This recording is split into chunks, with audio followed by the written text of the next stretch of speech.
Hello, Tennessee Voices viewers and listeners. This is David Plazas, the Opinion and Engagement Director for the Tennessean and the USA Today Network Tennessee. The Tennessee Voices video podcast has been around since 2020. It's a means of having conversation with leaders, thinkers, and doers across the state of Tennessee on interesting and relevant issues of the day. Today, I have a treat for you. We have the leaders of the Jefferson Street Sound Museum, including the founder, Lorenzo Washington, and Vice President Karen Coffey. Lorenzo and Karen, how are you doing today? Very Doing well. great. Doing great. Thank you.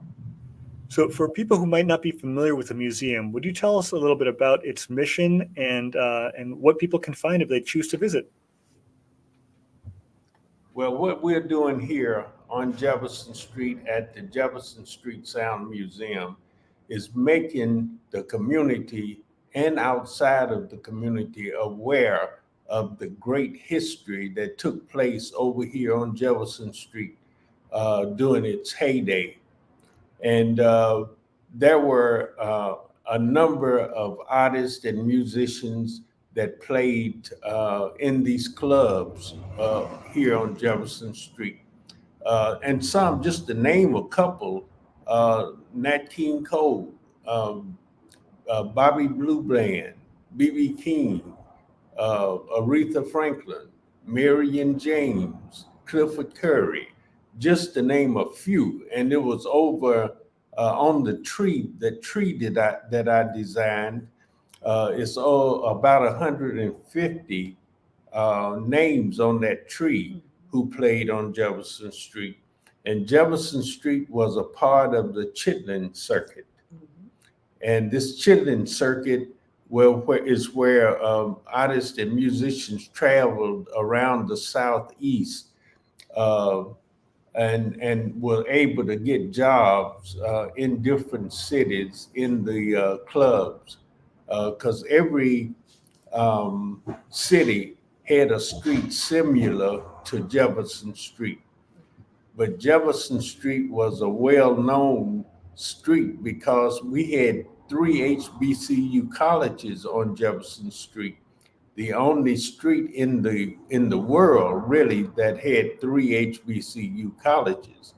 And so we had entertainment for the locals and for the college students, all up and down Jefferson Street. So that was sort of what we did to as far as entertainment here on Jefferson. That's wonderful to hear, and seeing the vitality there of the 3 HBCUs at Tennessee State University, Fisk University, and Meharry Medical College, that energy is there. And obviously one of the things that has been talked about in this recent documentary, Exit 207, produced, where you were heavily featured in this Belmont University feature, is the notion of trying to preserve its history given the consequences of the Interstate 40 going through Jefferson Street. Would you talk a little bit about that history and what you're doing to preserve it in the midst of some really rapid changes that are happening right now? Well, really, and as I tell folk when they visit the museum, I really didn't know anything about museums. This is my house where the museum is. I changed my home one room at a time, from home to museum. And a lot of the artists and musicians, the older ones, were concerned and afraid that their legacy was going to be forgotten. And we didn't want that to happen because I knew quite a few of these artists and was raised up with some of them.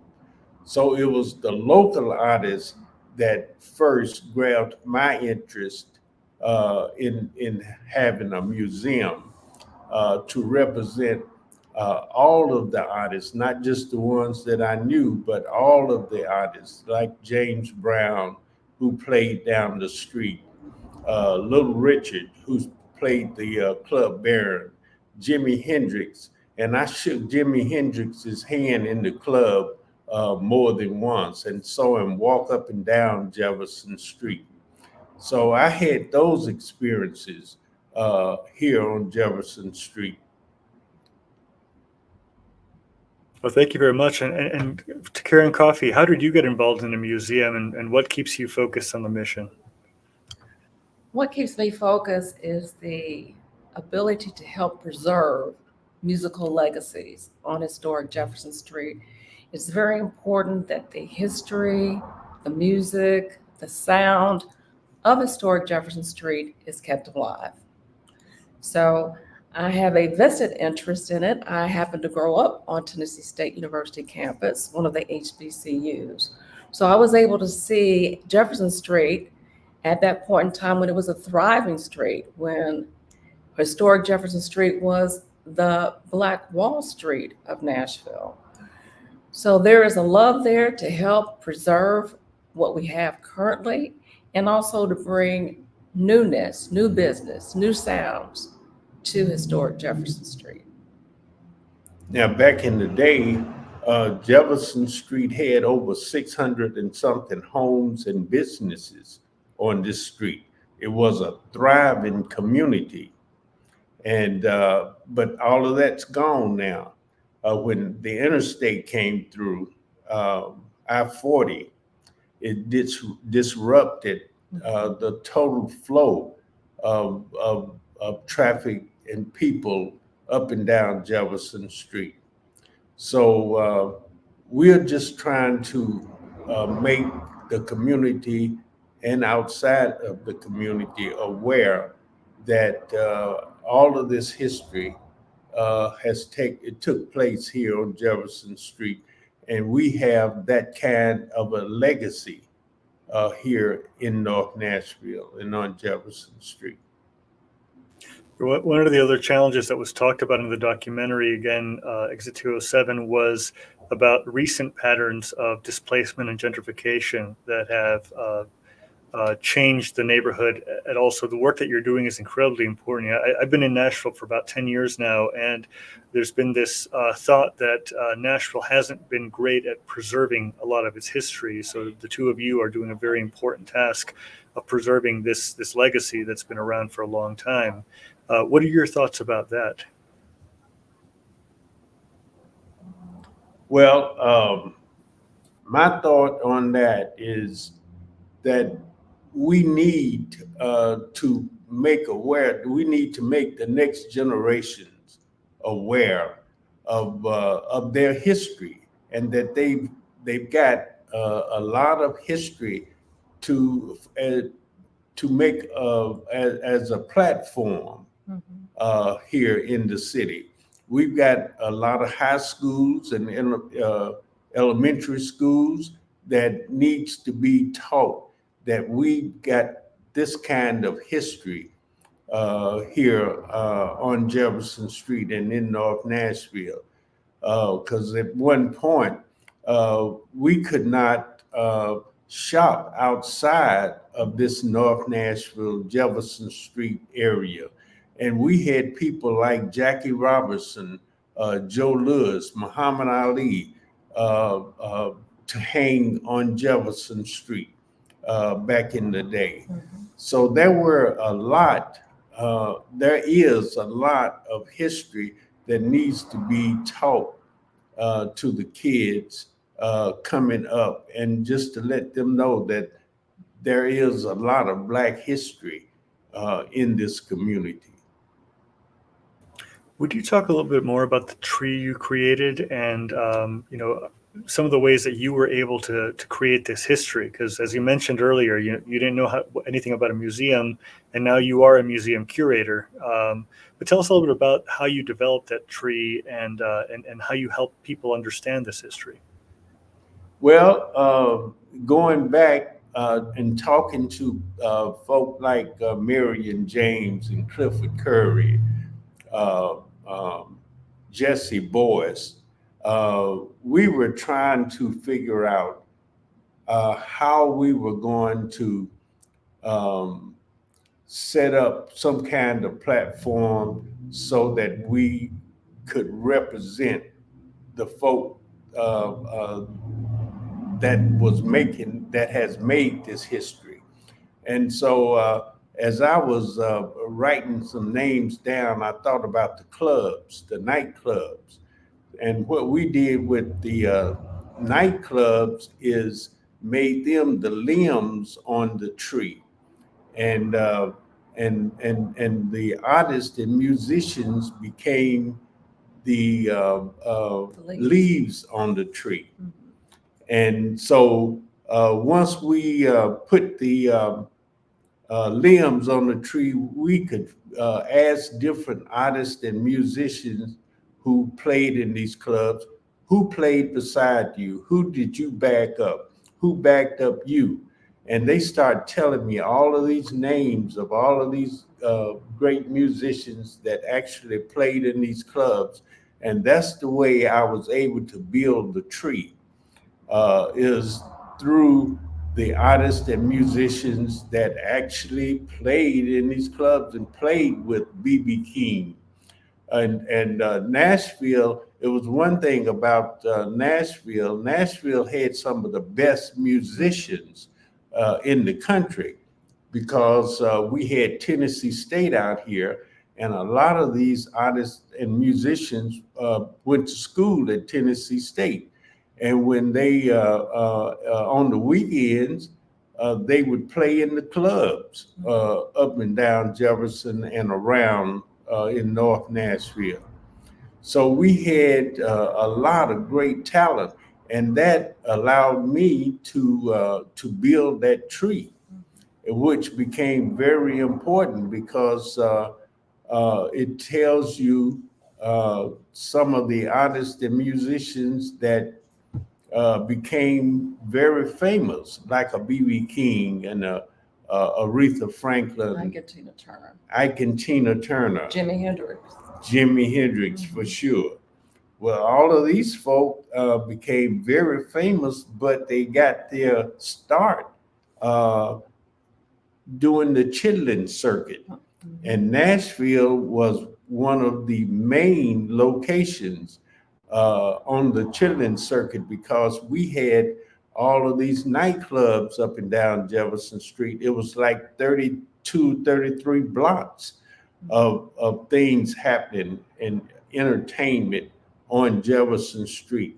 When, like in Memphis, Beale Street, it was only 12 or 13 blocks on Beale Street, but Nashville had 32, 33 blocks of entertainment and living, just good living.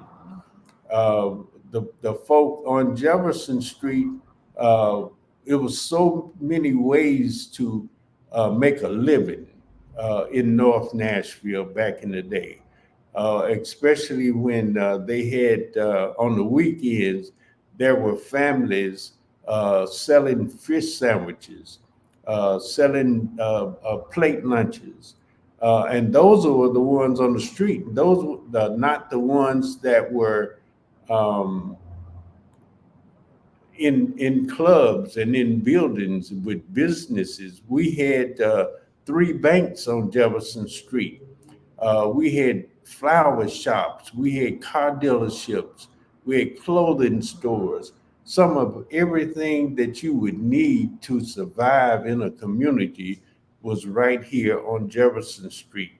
And I try to keep folk aware, make folk aware that all of this took place on Jefferson Street. And we were very vibrant Community. community here on Jefferson Street.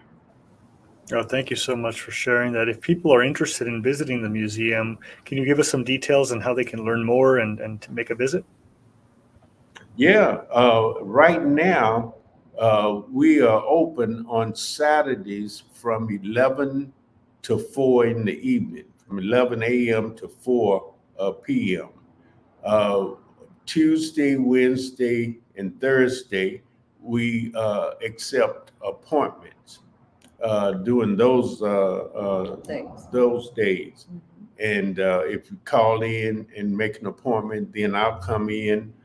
Karen will come in and give you a tour. And so we look forward to opening quite a bit more. what we are trying to do is get the tour buses coming down Jefferson Street. They're coming down to 8th Avenue and down on that end, but they're not coming down here to 21st. And we'd like to see the tour buses stopping and giving us a chance to get some of this tourism money.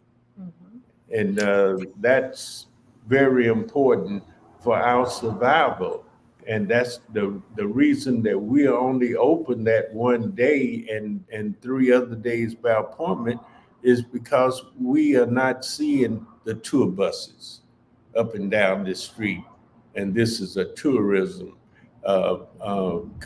community. And we've got the 3 HBCUs still over here. So there are some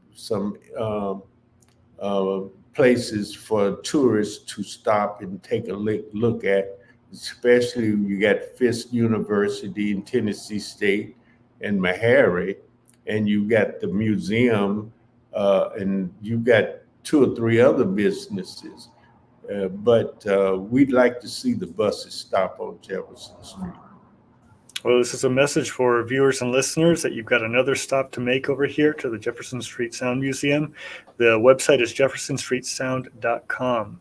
And pardon me, Karen, I may have interrupted you while you were about to say something, but would you like to add anything to what Lorenzo said? Sure, yes. In celebration of Black History Month, the museum is hosting an art show. It's titled Black History in Music, Work, Worship, and Celebration. And so we have 7 artists that will be participating. Every Saturday in February, it'll be open from 1 to 4. Those artists that are participating, Michael McBride, James Thrillkill, Dr. Morgan Himes, Elishaba Morzik, and then we have Michael Mucker, and we also have Benneth Wilson and myself, Karen Coffey, participating. So we urge everybody to come out and see the artwork. The art exhibit is free at no charge. The tour of the museum, however, is not included, but you can view all the beautiful artwork that will be here at the museum for the entire month of February on Saturdays from 1 to 4 p.m. Well, Lorenzo Washington and Karen Coffey of Jefferson Street Sound Museum, I want to thank you both very much for your time. Any additional thoughts or wisdom you'd like to share before we conclude? Everybody needs to come out and tour the museum so they can know their history, appreciate their history, keep the sound, the history, and the culture at the forefront. And I will be giving those tours. And you will definitely Here's some stories. Hear some good stories. Yeah. Yeah. Well, there we go. So make sure to have the Jefferson Street Sound Museum on your list. Members of the audience, thank you so much to both Lorenzo Washington and Karen Coffey. Lorenzo Washington is the founder and curator of the Jefferson Street Sound Museum. Karen Coffey is the vice president, and as she said, has artwork on display throughout February during Black History Month. We want to thank all of the audience and you guests in particular. May you stay healthy and well. And again, I'm grateful for your time. Thank you. Thank you.